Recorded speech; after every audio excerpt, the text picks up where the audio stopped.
हरे कृष्ण। तो भजन रहस्य प्रथम अध्याय के 11वें श्लोक के इस वीडियो में आप सभी का स्वागत हो। 11वां श्लोक चैतन्य शिक्षाष्टकम के प्रथम श्लोक का वर्णन करता है, जो कहता है, चेतो दर्पण मार्जनम भव महादावाग्नि निर्वापणम श्रेय कैरव चंद्रिका वितरणम विद्यावधू जीवनम आनन्दाम्बुधिवर्धनं प्रतिपदं पूर्णामृतस्वादनं सर्वात्मस्नपनं परं विजयते श्री कृष्ण संकीर्तनम।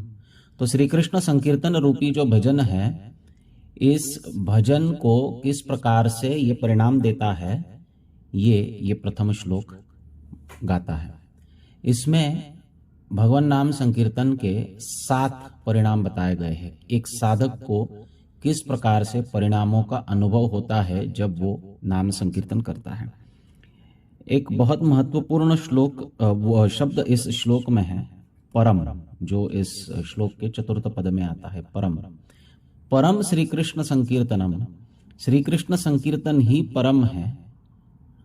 पर का अर्थ होता है श्रेष्ठ, परम का अर्थ होता है सर्वश्रेष्ठ। ये सर्वतोपरि परम साधन है श्री कृष्ण संकीर्तनम, और इसलिए इससे मिलने वाले, इससे प्राप्त होने वाले परिणाम जो है वो भी सर्वतोपरि है।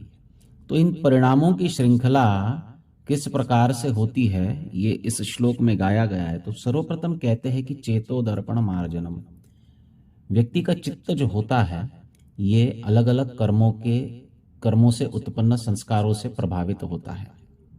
चित्त मन का ही एक विभाग है जहां पर हम जो भी कुछ कर्म करते हैं, जैसे कि हम कुछ देखते हैं, हम कुछ सुनते हैं, हम कुछ बोलते हैं, हम स्पर्श का अनुभव करते हैं, हम कोई भी कार्य करते हैं हमारी इंद्रियों से, तो उस कार्य के चलते उत्पन्न जो एक्सपीरियंसेस है, जो इम्प्रेशंस है, वो इम्प्रेशंस हमारे चित्त के ऊपर बैठ जाते हैं। इसी को संस्कार कहा जाता है। इन संस्कारों के चलते व्यक्ति की विचार करने की क्षमता और विचार करने की पद्धत निर्मित होती है। हमारी चेतना, हमारा कॉन्शियसनेस, ये एक तो शुद्ध होता है या फिर दूषित होता है हमारे संस्कारों के चलते। ये संस्कार कब से है? तो ये संस्कार अनादिकाल से है। जब से हम इस भौतिक जगत में, इस भौतिक शरीर को धारण किए हैं, तब से ये संस्कार है। ऐसा क्यों? तो देखिए, हमारा अस्तित्व मुख्यतः 2 स्थितियों में बना हुआ है। एक है हमारा जड़ शरीर। जड़ शरीर का अर्थ है पंच महाभूतों से बना हुआ ये शरीर, जिसको हम आईने में देख सकते हैं, जो भूमि, रापो, अनल, वायु, खम, पृथ्वी, जल, अग्नि, वायु, आकाश, इससे बना है। परंतु इसके अंतर्गत एक सूक्ष्म शरीर है जो कि मन, बुद्धि और अहंकार रूपी 3 सूक्ष्म तत्वों से बना हुआ है।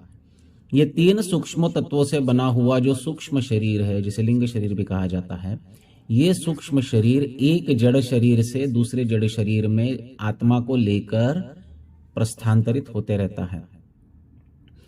ये सूक्ष्म शरीर में मन, बुद्धि और अहंकार रूपी 3 तत्व है, जो पूर्णतया भौतिक है लेकिन अति सूक्ष्म है।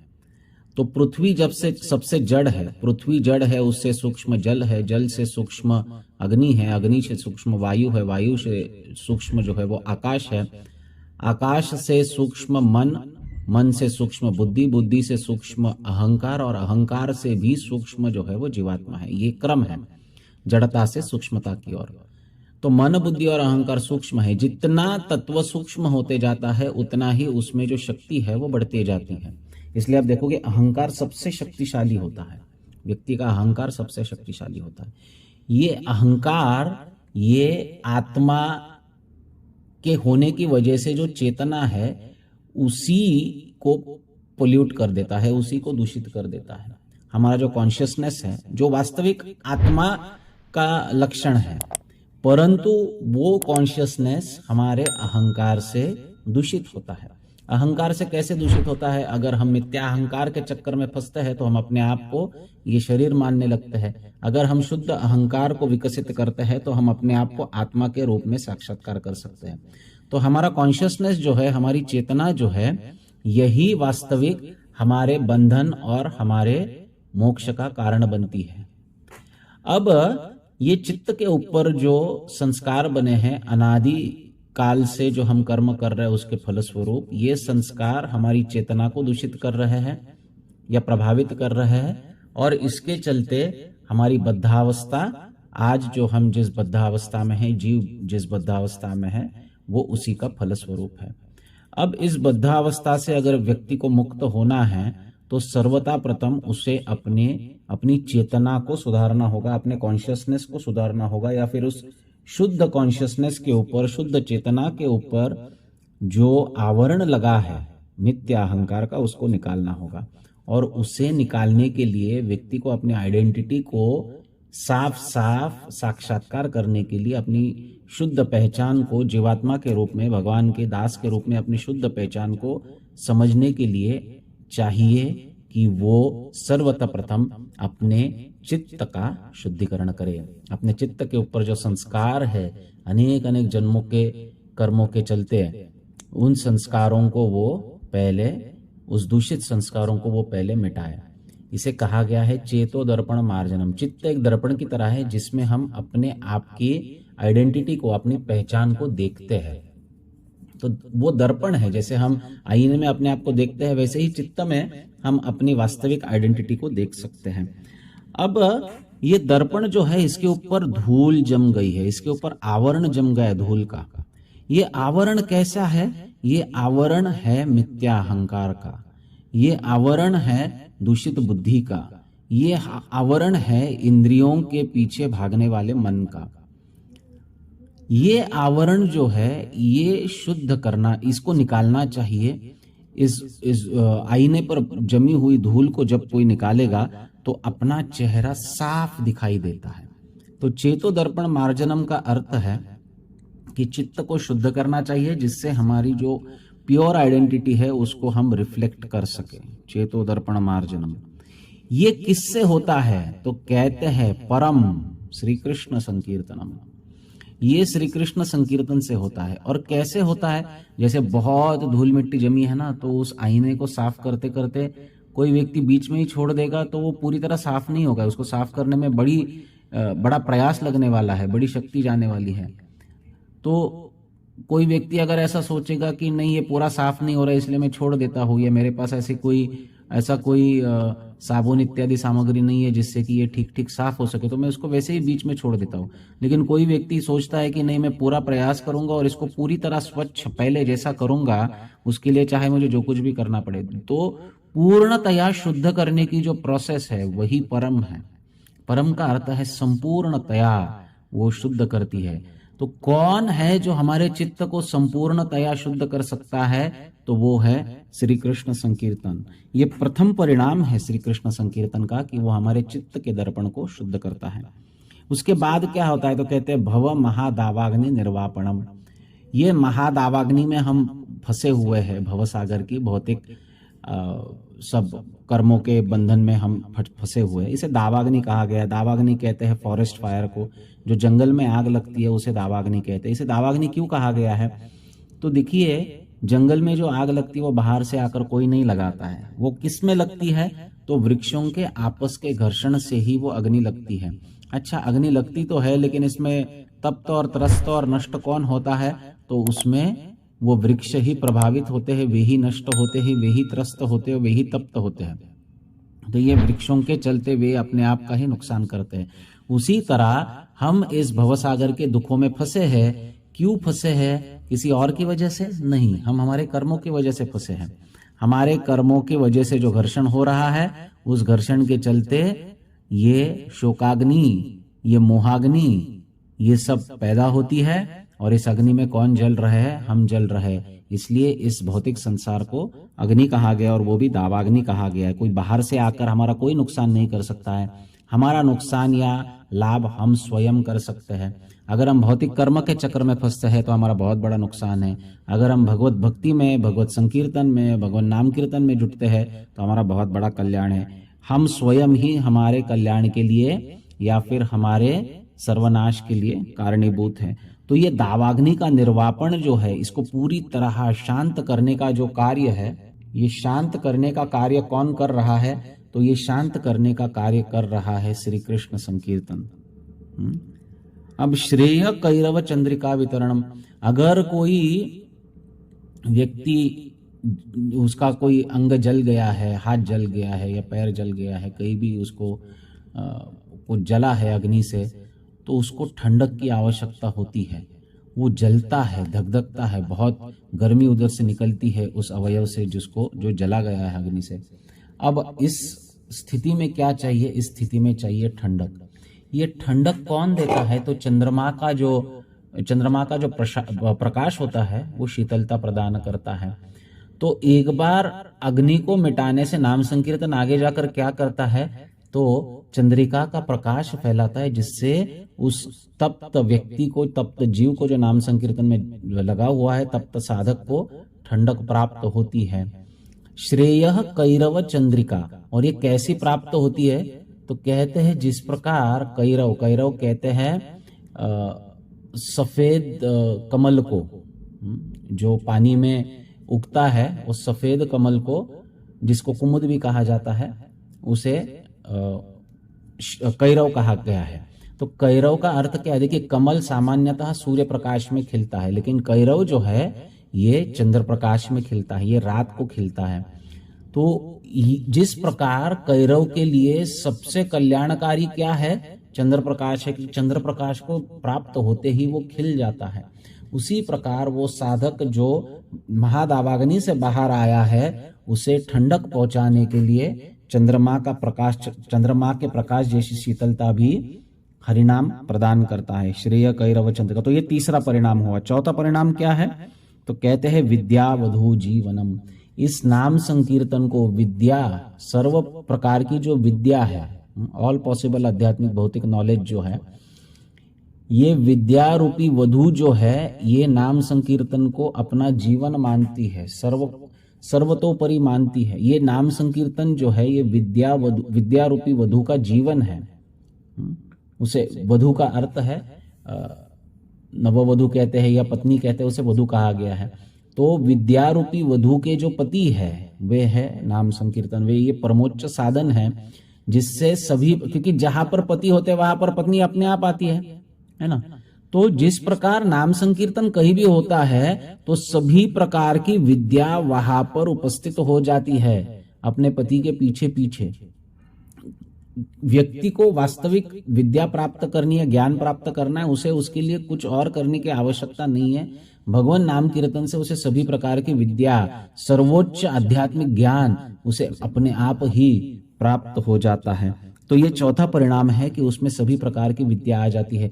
वो अब अविद्या से दूर गया है, वो अब भौतिक अहंकार से दूर गया है, वो अब भौतिक कर्म में प्रवृत्त नहीं होता है। ये विद्यावधु जीवनम का अर्थ है। ये चौथा परिणाम है। पांचवा परिणाम क्या है? तो कहते हैं आनंदाम बुद्धि वर्धनम।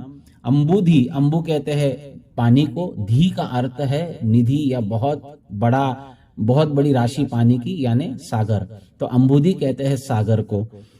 अब आनंदाम्बुधि वर्धनम, आनंद के सागर में वर्धन हो रहा है। सागर का पानी कभी बढ़ता है या घटता है क्या? नहीं, ऐसा नहीं होता है, वो अपने आप उतना स्थिर रहता है। लेकिन ये आनंद का सागर बढ़ते जाता है, वर्धनम, ये वर्धित होता है दिन प्रतिदिन। जैसे साधक नाम संकीर्तन में जुटता है और निरपराध होकर नाम संकीर्तन करता है, तो ये आनंद जो है और बढ़ते जाता है। आनंदाम्बुधि वर्धनम प्रतिपदम, और ऐसे साधक को जो, अब ये हुआ पांचवा परिणाम। छठा परिणाम क्या है? प्रतिपदम पूर्णामृत स्वादनम। ऐसा साधक जो आनंद का अनुभव कर रहा है और आनंद से भगवान के कीर्तन में जुटा हुआ है, वो प्रतिपदम, हर एक क्षण, हर एक समय क्या करता है?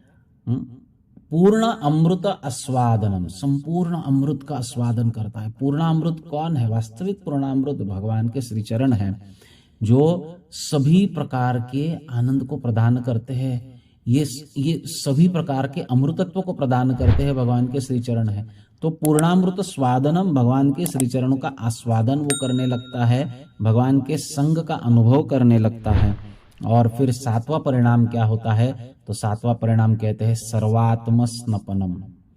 आत्मा शब्द के चैतन्य महाप्रभु कई अर्थ गिनाए हैं, जिसमें से एक अर्थ इंद्रिया भी होती है। आत्मा का अर्थ इंद्रिया भी है। तो सर्वात्म स्नपनम, सर्व आत्मा यानी सभी इंद्रियां जो है उसकी स्नपनम डूब जाती है, किसमें? उस अमृत में। स्नपन का अर्थ होता है स्नान करना। अब स्नान जब कहते हैं हम, तो इसेंशियली स्नान का अर्थ होता है कि पानी के अंदर डूब जाना। आजकल हम ये बाल्टी से और मग्गे से स्नान करते या शावर के नीचे स्नान करते हैं, वो वास्तविक स्नान नहीं है। स्नान का अर्थ है पानी, सरोवर में जाकर, पानी में जाकर उसके अंदर डूब जाना, उसे स्नान, स्नपनम कहते हैं। तो सर्वात्म स्नपनम का अर्थ है कि हमारी सारी इंद्रियां, अगर हम पानी में डूब गए तो नख से शिक तक पूरा हम पानी में डूब जाते हैं ना, तो उसे कहते हैं सर्वात्म स्नपनम। हम पूर्णतया इस नामामृत में, इस संपूर्ण पूर्ण अमृत में डूब जाते हैं। ये हुआ 7वां परिणाम। तो नाम संकीर्तन के 7 परिणाम हैं। चित्त के शुद्धि से लेकर सर्वात्म स्नपनम तक संपूर्ण सिद्धि जो है भगवान का नाम कीर्तन कराता है। ठाकुर भक्ति विनोद इसके ऊपर कहे है, संकीर्तन हईते पाप संसार नाशन, चित्त शुद्धि सर्व भक्ति साधन उद्गम, कृष्ण प्रेमोद्गम प्रेमामृत आस्वादन, कृष्ण प्राप्ति सेवामृत समुद्रे मज्जन। तो कहते हैं संकीर्तन हईते पाप संसार नाशन। जैसे ही व्यक्ति संकीर्तन करने लगता है तो उसका जो पाप है संसार में, संसार रूपी जो अस्तित्व है उसका नाश होने लगता है। चित्त शुद्धि सर्व भक्ति साधन उद्गम, उसकी चित्त शुद्धि होती है, सर्व भक्ति साधन उद्गम, और भक्ति साधन का उद्गम होने लगता है। उस भक्ति साधन का अर्थ क्या है? भगवान का स्मरण, वो होने लगता है। कृष्ण प्रेमोद्गम प्रेमामृत आस्वादन, और कृष्ण के प्रेम का उदय होता है, और प्रेम का उदय ही नहीं केवल, लेकिन प्रेमामृत का आस्वादन वो करने लगता है। कृष्ण प्राप्ति सेवामृत, और जो वास्तविक अमृत है, पूर्णामृत का अर्थ देखिए क्या है, एक तो प्रेमामृत है और दूसरा सेवामृत है। तो प्रेमामृत और सेवामृत रूपी पूर्ण अमृत जो है, जैसे चैतन्य महाप्रभु कहे ना कि पूर्णामृत स्वादनम प्रतिपदम पूर्णामृत स्वादम, प्रतिपद हर एक पद पर वो भगवान के प्रेम का अनुभव करता है और भगवान की सेवा रूपी अमृत का भी अनुभव करता है। उसे कहते हैं सेवामृत। तो प्रेमामृत और सेवामृत ये दोनों ही वो आस्वादन करता है, और इसी से कृष्ण प्राप्ति होती है। कृष्ण प्राप्ति सेवामृत समुद्रे मज्जन, और वो इस प्रेमामृत के और सेवामृत के समुद्र में डूब जाता है, पूरी तया उसके अंदर डूब जाता है। संपूर्ण सर्वात्म स्नपनम, पूर्णामृत में सर्वात्म स्नपनम हो जाता है, पूरी तरह डूब जाता है। तो आप कितने बार इसके इन शब्दों के ऊपर चर्चा करोगे तो और गहराई में जाते जाओगे, क्योंकि ये समुंदर है, ये आनंदाम्बुधि है, ये आनंद का समुद्र है, ये अथांग है, इसका कोई अंत नहीं है। इसके नीचे आप जाते ही जाओगे, इसके गहराइयों में जाते ही जाओगे और इसमें गोते लगाते ही जाओगे। तो ये शिक्षाष्टक जो है बड़ा रहस्यमयी चैतन्य महाप्रभु ने दिए हुए 8 श्लोक हैं, और यही से भजन का प्रारंभ होता है। आगे जाते हुए अभी तो 11 ही श्लोक पूर्ण हुए हैं इस प्रथम अध्याय में, कुल 35-37 श्लोक है। तो अभी तो इसके ऊपर बहुत चर्चा होनी है, श्री कृष्ण संकीर्तन के ऊपर। और भक्तिविनोद ठाकुर आगे जाकर अनेक ऐसे श्लोकों का वर्णन करते हैं जो रूप गोस्वामी के भक्ति रसामृत सिंधु, नामाष्टक इत्यादि अलग अलग ग्रंथों से प्राप्त किए हैं, और फिर इन श्लोकों का रेफरेंस देकर इस शिक्षाष्टक को और अच्छी तरह से समझाते हैं। तो अगर आपको ये सीरीज पसंद आ रही है तो कृपया वीडियोस को लाइक, शेयर और चैनल को सब्सक्राइब कीजिए। अपने सहचारी भक्तों के पास इनको पहुंचाइए, ताकि हम इस श्री कृष्ण संकीर्तन की मशाल को संपूर्ण भक्त समाज में और अच्छी तरह से प्रज्वलित कर सके, और इसके प्रकाश को संपूर्ण पृथ्वी पर फैलाने के कार्य में श्रील प्रभुपाद जी की हम सहायता कर सके। जुड़ने के लिए बहुत बहुत धन्यवाद।